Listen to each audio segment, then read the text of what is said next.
Hello everyone, good evening. দেখো এটা কাকে কোলে নিয়ে বসে আছি। এটা আমার পেট নয়, এটা অন্য একজনের পেট।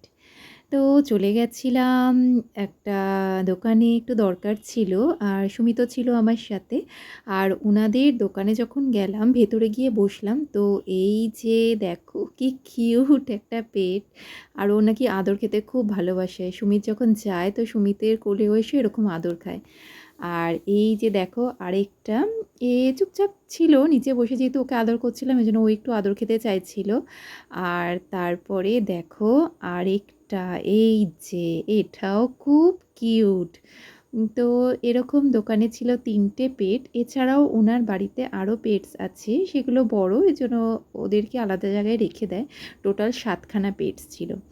তো যে দোকানে গেছিলাম তো ওখান থেকে কাজ সেরে আসার পরে ওনাদের বাড়িতে প্রচুর গাছ, মানে ওপরে রুফ এরিয়াতে পুরো গাছে ভরা। তো এই গাছগুলো আমাদেরকে গিফট করেছিল। এর আগেও উনি আমাকে অনেকগুলো গাছ গিফট করেছিল। আর সেদিনকে যেহেতু গেছিলাম তো এই গাছগুলোকে গিফট করেছিল। আর যেহেতু গাছ খুব ভালো লাগে আমার, তো গিফট পেলে তো আরও বেশি ভালো লাগে। আর এই যে দেখো ড্রাগন ফ্রুটটা, এটা ওনাদেরই বাড়ির গাছের।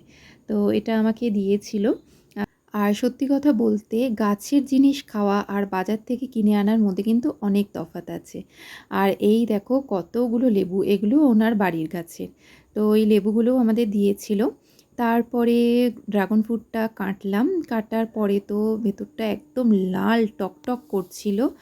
আর এই দেখো ভেতরে কালারটা এত সুন্দর, খুব ভালো লাগছিল। আর এটা কিন্তু খেতেও খুব মিষ্টি ছিল। তো মিঠি তো খুব পছন্দ করেছিল এটা খেতে। তো যাই হোক, এইভাবে একটা দিন কেটে গেছিলো। আর সবথেকে বেশি আমার ভালো লেগেছে গাছগুলো গিফট হিসাবে পেয়ে। যাই বলো না কেন, ছোট বড় সবারই কিন্তু গিফট খুব পছন্দের হয়, সেটা যাই গিফট হোক না কেন খুব পছন্দের। আর বাজার থেকে 10টা ফল কিনে আনবে, কিন্তু বাড়ির গাছের একটা ফল কিন্তু সেই 10টা ফলকে হার মানায়। গাছের ফল যেরকম আমরা উপভোগ করি, কি বাজার থেকে কিনে আনলে কিন্তু সেই উপভোগটা আমরা ঠিক করি না। কি ঠিক বললাম তো? তো যাই হোক, সবাই ভালো থেকো, টাটা।